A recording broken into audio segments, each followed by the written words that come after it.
નમસ્કાર મિત્રો, ફરી એકવાર આપ સૌનું સ્વાગત છે. ફરી એકવાર ઘેડ વિસ્તાર ચર્ચામાં છે. જી હા, પોરબંદર અને જૂનાગઢનો ઘેડ વિસ્તાર ગુજરાતનો એક ઊંધી રકાબી જેવા આકારનો આ વિસ્તાર ફરી ચર્ચામાં છે, જેનું કારણ છે પોરબંદરના લોકસભાના સાંસદ મનસુખભાઈ માંડવિયાએ આજે ઘેડ વિસ્તારમાં જે જાહેરાત કરવામાં આવી છે, જે બજેટમાં જે ફાળવણી કરવામાં આવી છે, તેમની સમજૂતી આપી છે. વર્ષોથી ઘેડ છે પાણીની સમસ્યાથી ઝઝુમે છે અને ઘેડ વિશે ઘણી બધી ડોક્યુમેન્ટરી તમે જોઈ હશે. ઘેડ એટલે ઊંધી રકાબી જેવો આકાર ધરાવતો એક ગુજરાતનો એમ કહેવાય ને કે અણમાનીતો પ્રદેશ, પણ આખરે સરકારે આ વખતે બજેટમાં ઘેડ વિસ્તાર વિશે ફાળવણી કરી છે. હવે નક્કર પગલાં શું લેવાય છે અને શું આયોજન થાય છે તે તો આગામી સમય જ બતાવશે. પણ આજે રાજકોટ ખાતે આવેલા કેન્દ્રીય મંત્રી અને પોરબંદર વિસ્તારના સંસદ સભ્ય શ્રી મનસુખભાઈ માંડવિયાએ થોડી સમજ આપી છે. એ પહેલાં તમને ઘેડની સમસ્યાઓની આછેરી ઝલક બતાવતો આ વિડીયો બતાવી દઉં કે છે શું ઘેડમાં જન્મ લેવો એ કોઈ ગુનો છે કે ઘેડ કોઈ પાકિસ્તાનનો ભાગ હોય, એ મારી અત્યાર સુધીની ઉંમરમાં મને તો હજી નથી સમજાણું.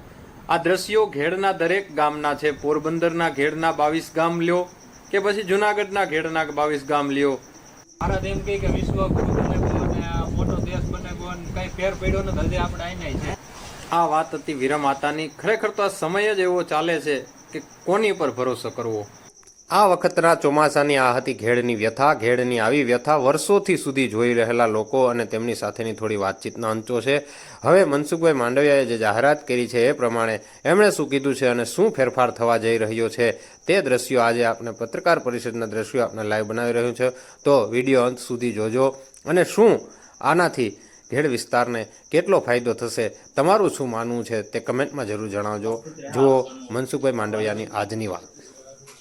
વિશેષ આજ મારો ઉદ્દેશ જે રીતે રાજુભાઈએ સ્પષ્ટ કર્યું એ રીતે સૌને મળવાનો જ હતો. મળવાનું થઈ જાય, બધા સાથે ચાય પાણી થાય, પરંતુ સ્વાભાવિક છે કે આવીએ એટલે વાર્તાનું પ્લાનિંગ થઈ જ જાય. દોસ્તો, તમે બધા લોકોએ કેન્દ્રનું અને રાજ્યનું બજેટ, સામાન્યતઃ એક સમય હતો કે કેન્દ્રની અંદર બજેટમાં એનાઉન્સમેન્ટ થતા હતા. બધા લોકો રાહ જોતા હોય બજેટ આવ્યું, શું એનાઉન્સમેન્ટ થશે, શું જાહેરાત થશે.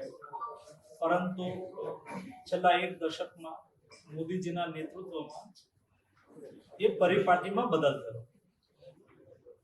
બજેટ એ એનાઉન્સમેન્ટ માટે ઘોષણા પત્ર નહીં, પરંતુ એક વર્ષનો રોડમેપ અને લાંબા ગાળાનું વિઝન, એ રીતે બજેટને પ્રસિદ્ધ કરવાનું ચાલુ થયું, જેથી કરીને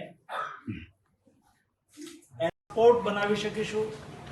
એના માટે થઈને ઇન્ફ્રાસ્ટ્રક્ચર પાછળ આપણે 15 લાખ કરોડ રૂપિયાનો ખર્ચ પ્રતિ વર્ષ, કરોડ જોબ નિર્માણ કરવા માટે થઈને 2 લાખ કરોડ રૂપિયા ખર્ચ થશે.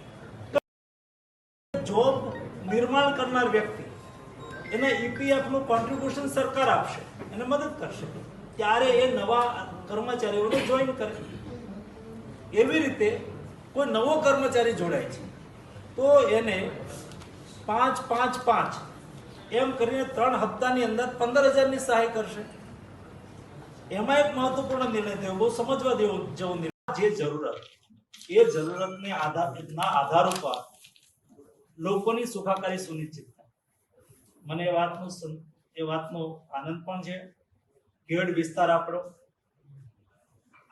જુનાગઢ, રાજકોટ, જુનાગઢ અને પોરબંદર બંને જિલ્લાના 5 તાલુકાના 107 ગામને જોડતો આ વિસ્તાર. દર વખતે ચોમાસું આવે એટલે આપણે સમાચાર સાંભળીએ કે ફ્લડનું પાણી ઘૂસી ગયું. અને હું પોતે આ વખતે ગયો હતો.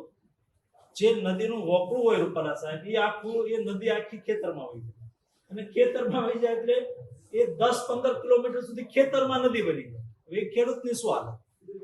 એના માટે થઈને ઘણા વખતથી શોર્ટ પ્રયાસો થતા પણ રહેતા હતા, પરંતુ આ વખતે 1500 કરોડનો પ્લાન ઘેડ પંથકના પાણીની સમસ્યાઓને સમાધાન માટે થઈને નદીઓ પોળી કરી અને મૂળ પ્રવાહને વહેવડાવીને નાળા પુલિયા મોટા કરવા સહિતનું એક સારું એસ્ટિમેટ બન્યું છે 1500 કરોડ રૂપિયાના પ્લાનમાં 170 કરોડ રૂપિયાની જોગવાઈ તો આ વર્ષે ઓલરેડી કરી દેવામાં આવી.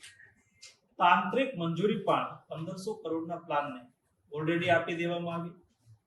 વહીવટી મંજૂરી અને આગામી દિવસોની અંદર મળી જશે. કહેવાનો મતલબ બજેટની અંદર ખેડ વિસ્તારને પ્રાધાન્ય આપવામાં આવ્યું એ આગામી દિવસોની અંદર ખેડ પંથકની સમસ્યાઓનું સમાધાન કરશે. એવી રીતે આપણે ત્યાં બરડો ડુંગર, ગીર જંગલ એમાં વસતા માલધારીઓ, હું ચૂંટણી વખતે ગયો હતો. એ કોઈ એના મત તો 1500 હશે, મતનો વિષય નથી, પરંતુ જે રીતે દૂર સુદૂર જંગલની અંદર એમના બાળકોના શિક્ષણની સમસ્યાઓ, સાજા માંદા થયા હોય તો બીમારી વખતે 10-15 કિલોમીટર અંદર હોય ત્યાંથી કાચા રસ્તા હોય, વાહન વ્યવહાર હોય નહીં, એવી સ્થિતિમાં એમને પડતી અગવડતાઓ, એને પણ બજેટની અંદર જોગવાઈ કરીને પ્રતિ માલધારી ફેમિલી દીઠ 20